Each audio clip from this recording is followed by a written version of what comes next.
puji bersama-sama.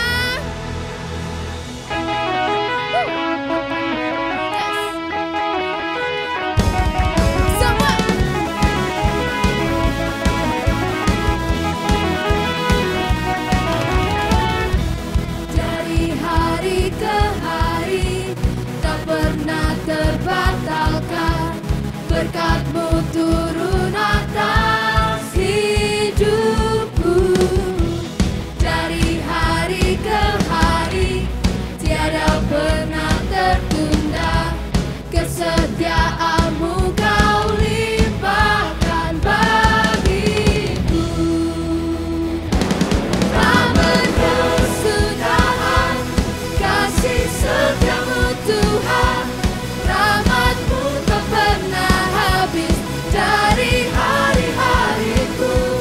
Tangan-Mu yang perkasa, besar kejayaan-Mu, selalu menopang hidupku, selalu pegang erat tanganku.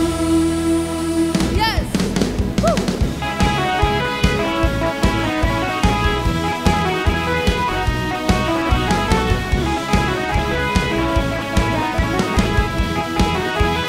Kata Anda sungguh-sungguh, dari hari ke hari tak pernah terbatalkan, berkat-Mu turun atas hidupku.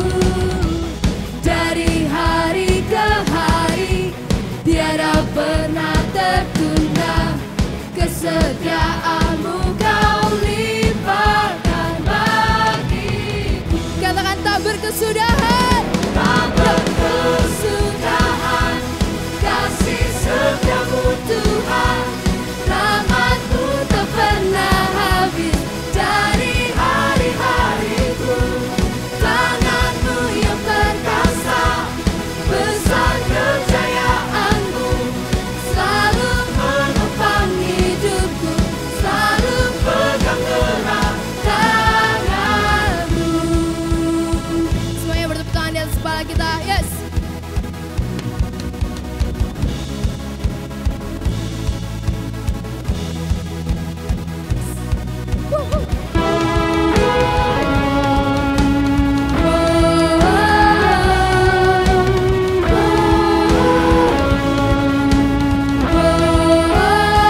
Lebih semangat.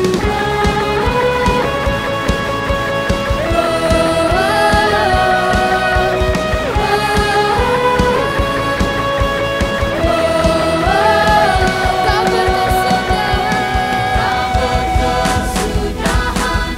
kasih setia-Mu Tuhan, rahmat-Mu tak pernah habis. Yes, kami percaya Tuhan. Hari-hariku, tangan-Mu yang perkasa, besar kejayaan-Mu, selalu menopang hidupku, selalu pegang erat tangan-Mu. Yes, berikan sorak-sorai yang meriah buat Tuhan kita. Yes, terima kasih ya Tuhan, kami percaya Tuhan rencana-Mu indah bagi setiap kami. Saat ini kami akan mendengarkan firman-Mu ya Tuhan. Mari semuanya siap katakan amin. Yes.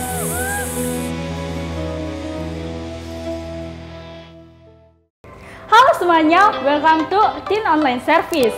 Gimana kabar kalian? Semoga semuanya dalam keadaan sehat ya. Selamat datang buat kalian yang baru atau udah tuning in di Teen Online Service. Welcome, jangan canggung dengan cara kita memuji Tuhan, bernyanyi, bertepuk tangan, atau mendengarkan bahasa yang mungkin asing bagi kalian. Karena kami percaya bahwa lagu dapat membangkitkan setiap iman kita dan itu merupakan ekspresi cinta kita pada Tuhan. Nah, sekarang saya akan menyampaikan beberapa informasi untuk kalian. Teen Online Service bisa kalian akses di setiap minggunya mulai jam 7 pagi di YouTube Alpha Omega Church. Jadi sekali lagi, Teen Online Service bisa kalian akses di setiap minggunya mulai jam 7 pagi di YouTube Alpha Omega Church. Jangan lupa untuk subscribe, like, komen, dan bagikan link ke teman-teman kalian supaya kita semua bisa terberkati bersama-sama. Buat teman-teman yang rindu memberikan persembahan, kalian bisa memberikan persembahan melalui transfer di rekening di bawah ini. Komsel masih tetap berjalan sesuai dengan jam-jam yang sudah ditentukan Komsel kalian masing-masing, via online ataupun offline. Jadi jangan lupa ajak kawan-kawan untuk join dalam Komsel, online ataupun offline. Itu aja informasi yang bisa aku sampaikan. Selanjutnya kita akan melanjutkan ke acara berikutnya. Stay safe, stay healthy, and God bless you. Welcome di AOC Teen Online Service di week ketiga ini.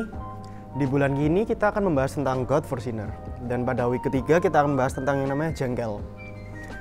Dulu waktu kecil pasti ada hal-hal yang bikin kita gondok lah. Kita mangkel yang disimpan dalam hati, yang nggak berani kita omongin ke orang lain, kita marah ke orang tua. Atau waktu kita kecil kita dimarahin sama orang tua, kita mau cerita ke siapa kalau orang tua yang marah. Waktu kecil mungkin ada beberapa dari kita yang pernah ngerasain zamannya guru itu yang keras. Yang kalau kuku panjang tangannya dipukul, sama orang tua dipukul pakai sabuk, ataupun dengan hal-hal fisik lain yang bikin kita ngempet. Pasti ada hal-hal yang bikin kita mengalami hal seperti itu. Nah, terus waktu bete, pasti kita ada yang namanya puasa bicara sama orang yang bikin kita bete.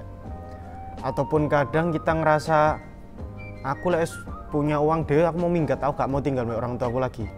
Mungkin banyak dari kita yang punya pikiran seperti itu, termasuk aku juga. Kalau aku mungkin pernah lagi mangkel. Nah, tapi kenyataannya waktu semakin umur semakin bertambah, semakin gede ya nggak berani pergi dong. Kita nggak ada biaya, kita ketahui susahnya hidup sendiri seperti apa. Nah, itu wajar. Itu pemikiran waktu marah itu kalau udah lagi kemana-mana itu ada hal yang wajar. Nah, tapi ketika semakin hal bertambah dewasa, mungkin pemikiran kita bukan menjadi semakin matang. Hal-hal yang suatu remaja kita masih labil, semakin bertumbuh kita menjadi semakin matang. Nah, waktu kita jengkel, kita mungkin bisa puasa bicara sama orang itu. Tapi kalian pernah kepikir nggak? Lah kalau Tuhan yang jengkel sama kita gimana? Gimana kalau misalkan sampai Tuhan yang nggak ngurus kita atau Tuhan yang puasa bicara sama kita? Ya, kalau dipikir-pikir mungkin lucu. Tapi coba di ayat Matius 6 ayat yang ke-14 sampai ke-15. Karena jikalau kamu mengampuni kesalahan orang, Bapamu yang di surga akan mengampuni kamu juga. Tetapi jikalau kamu tidak mengampuni orang, Bapamu juga tidak akan mengampuni kesalahanmu. Nah, di sini perkataan Tuhan udah jelas kan? Kalau kita jengkel sama orang lain, yang ada di mindset kita pasti kekurangan tentang orang itu. Sangat sulit bagi kita untuk melihat sisi-sisi positif atau baik yang dimiliki oleh orang tersebut. Nah, sekarang kita pernah nggak mikir apa sih kekurangan kita? Apa sih yang membuat orang lain jengkel sama kita? Apa yang bikin Tuhan mungkin jengkel sama kita? Dan coba bayangin kalau Tuhan nggak mau mengampuni kesalahan kita, kita bisa apa? Apakah kita bisa nyelamatin diri kita sendiri? Nggak mungkin bisa. Nggak ada manusia yang bisa nyelamatin dirinya sendiri kalau nggak melalui Allah.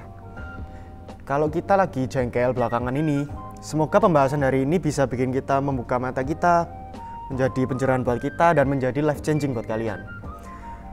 Hari ini kita akan membahas khususnya bagaimana Yesus memaafkan pendosa. How Jesus forgives sinners. Memaafkan Anda dan saya. Memaafkan orang-orang sekitar Anda yang pernah berdosa. Semua dari kita yang pernah berdosa, Tuhan itu mau memaafkan. Dan sebagai anak-anak yang percaya kepada Tuhan, sebagai pengikut-pengikut Tuhan, kita juga harus menerapkan prinsip-prinsip dari Tuhan. Tuhan lo mau memaafkan kita. Masa kalian nggak mau mengampuni orang yang bersalah kepada kalian?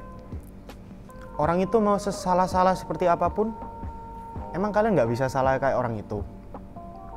Ataupun separah-parahnya dia bersalah, Tuhan lo tetap mengampuni dia. Tuhan tetap mengampuni kesalahan kalian yang mungkin kadang bisa lebih parah dari orang yang salah sama kalian. Dan kisah nyata yang tentang pengampunan yang terbesar yang tercatat di Alkitab adalah tentang ketika ada dua pencuri yang disalib bersama Yesus waktu disalib di Lukas yang ke-23 ayat ke-32 sampai 34. Dan ada juga digiring dua orang lain, yaitu dua penjahat untuk dihukum mati bersama-sama dengan dia. Ketika mereka sampai di tempat yang bernama Tengkorak, mereka menyalibkan Yesus di situ dan juga kedua orang penjahat itu. Yang seorang di sebelah kanannya, yang lain di sebelah kirinya. Dan Yesus berkata, "Ya Bapa, ampunilah mereka, sebab mereka tidak tahu apa yang mereka perbuat." Dan mereka membuang undi untuk membagi pakaiannya. Bisa kebayang gak sih? Yesus itu lagi disalib loh. masih sempat-sempatnya punya kepikiran untuk maafin orang lain, untuk mengampuni orang lain, untuk meminta pengampunan buat orang lain kepada bapaknya.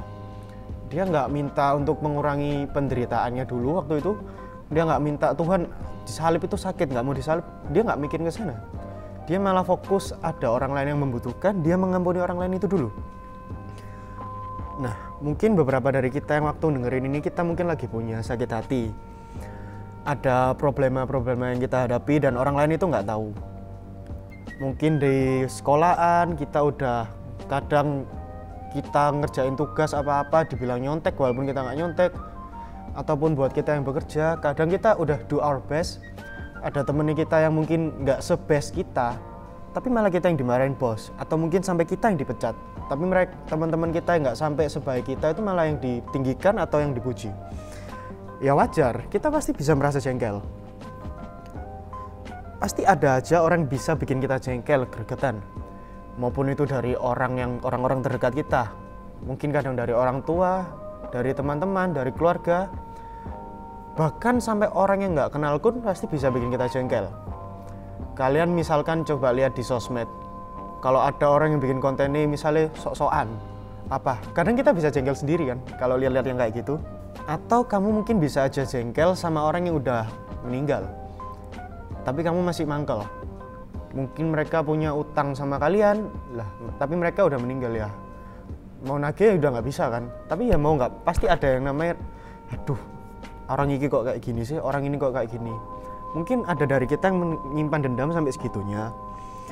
Dan kita hari ini mau belajar sing Tuhan mau itu apa kalau kita lagi jengkel. Yang pertama, doakan orang-orang yang menyakiti kita.